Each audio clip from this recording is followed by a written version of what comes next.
अस्सलामुअलैकुम viewers, it's Ayesha Bibi. Welcome back to my channel.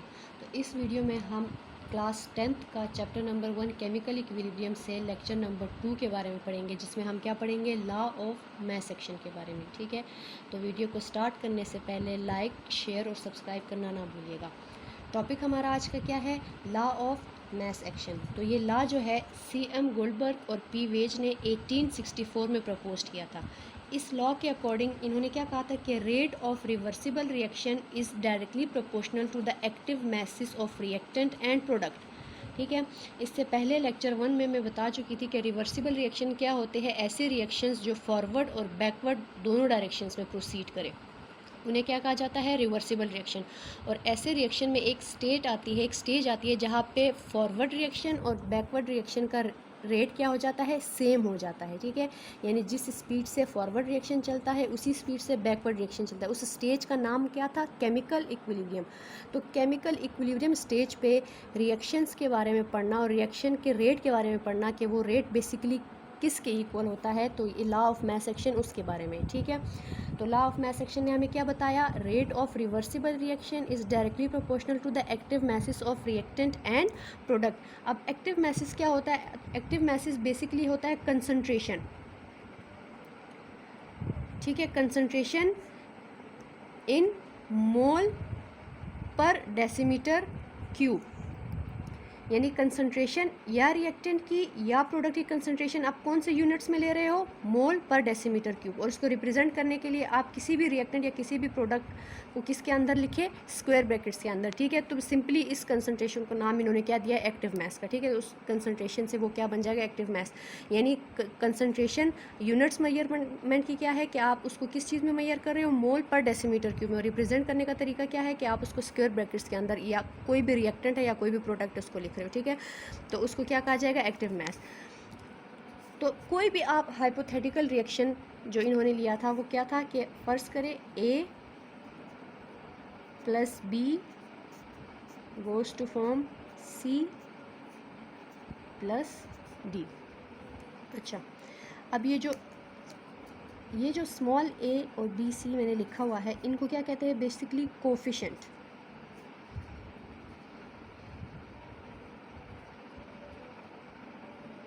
Coefficient of reactant या product, यानी any number that is placed before the symbol of reactant और a product is called its coefficient. ठीक है, इसको इसका coefficient कहा जाता है। तो किसी भी रिएक्शन में आपने देखा होगा बैलेंस केमिकल इक्वेशन होती है जिसमें 2, 3 इस तरीके से नंबर लिए होते हैं, तो वो बैलेंस केमिकल इक्वेशन है। ये एक हाइपोथेटिकल इक्वेशन है। ठीक है, इसमें अब देखिए हम पढ़ते हैं अकॉर्डिंग टू इस लॉ को हम इंप्लीमेंट करते हैं। तो अकॉर्डिंग टू दिस इसने क्या कहा था, अब यहाँ पे दो रिएक्शन है। फॉरवर्ड रिएक्शन है जिसमें A plus B goes to form C plus D, और बैकवर्ड रिएक्शन में again C plus D form A plus B। तो अब हम फॉरवर्ड रिएक्शन के लिए करते हैं। ठीक है, फॉर फॉरवर्ड रिएक्शन हमारे पास क्या है, A plus B goes to form C plus D।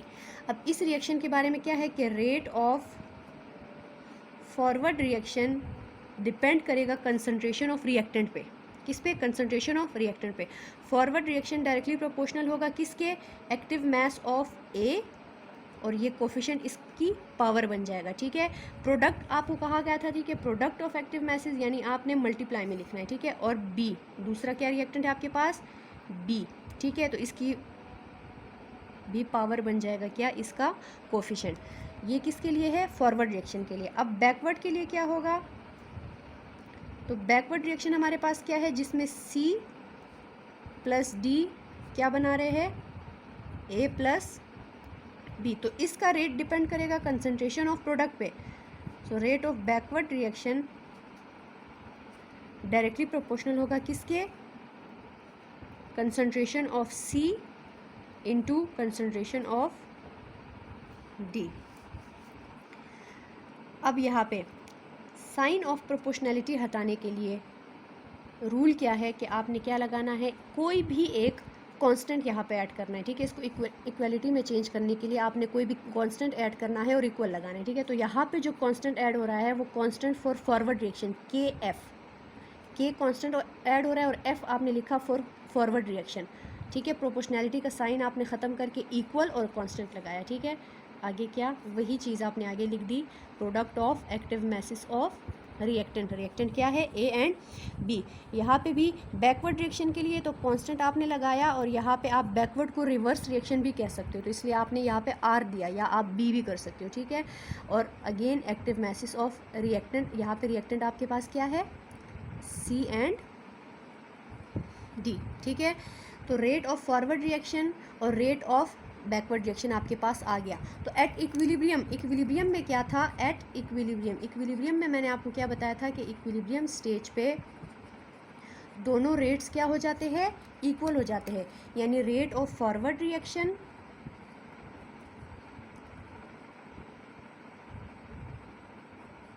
Equal हो जाता है रेट ऑफ बैकवर्ड, या आप इसको रिवर्स भी कह सकते हैं, ठीक है, reaction. Rate of forward reaction हमारे पास क्या है, K F into active message of reactant equal to backward का हमारे पास क्या है, K R into active message of product, ठीक है। अगेन अब आपने कंपेयर कर दिया, तो कॉन्स्टेंट्स को एक तरफ कर दे और रिएक्टेंट और प्रोडक्ट को एक तरफ कर दे, तो क्या हो जाएगा,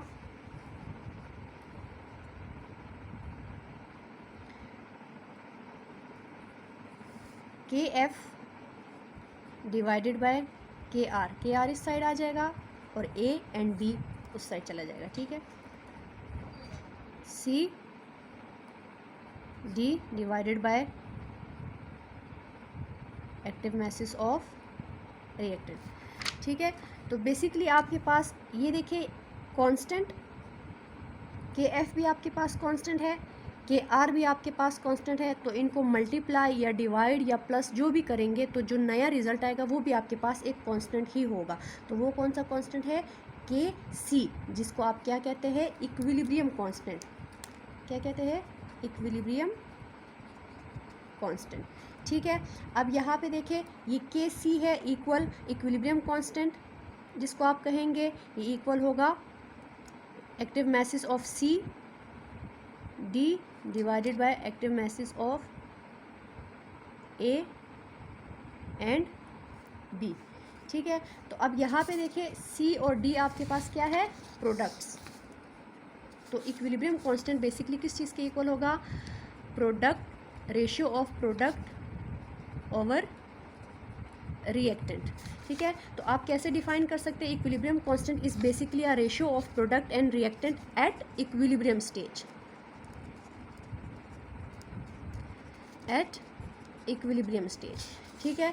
तो यहाँ से आपको पता चल गया कि रेट ऑफ फॉरवर्ड रिएक्शन और rate of backward reaction equilibrium state पे क्या होते हैं, इक्वल होते हैं, जिससे आपने एक पूरी इक्वेशन ड्राइव की और एंड में आपने क्या इंट्रोड्यूस कराया, एक इक्विलिब्रियम कांस्टेंट, ठीक है। इक्विलिब्रियम कांस्टेंट यानी इक्विलिब्रियम स्टेज पे रिएक्टेंट की ratio of reactant over product को क्या कहा जाता है, केमिकल इक्विलिब्रियम कांस्टेंट, ठीक है। तो इससे अब तो इक्विलिब्रियम कांस्टेंट क्या है, ratio of product over reactant at equilibrium stage, ठीक है। तो इस एक्सप्रेशन को यूज़ करके आप आगे जो है वो केमिकल इक्विलिब्रियम स्टेज पर जो है वो क्या कर सकते हैं, रिएक्टेंट और प्रोडक्ट की कंसंट्रेशन को भी मालूम कर सकते हैं, इनके यूनिट्स भी डिटरमाइन कर सकते हैं, ठीक है, यूनिट्स ऑफ केसी, ठीक है। तो केसी बेसिकली यहाँ से आपने क्या लेना है, K C is the ratio of product divided by reactant, ठीक है। तो इसकी मदद से आप आगे क्या करेंगे, इसकी यूनिट्स, और इसकी मदद से क्या है, सबसे पहले आपने ये याद रखना है, केसी जो है वो इनिशियल कंसंट्रेशन ऑफ रिएक्शन पे क्या होता है, यानी शुरू में आपने ज़्यादा रिएक्टेंट लिए हैं या कम लिए हैं, इस चीज़ पे ये डिपेंड नहीं करता। ये किस चीज़ पे डिपेंड करता है, टेम्परेचर पे, यानी इक्विलिब्रियम स्टेज पर जो है वो आप कंसंट्रेशन को कम या ज़्यादा कर रहे हैं, उस चीज़ पे ये डिपेंड करेगा, ठीक है।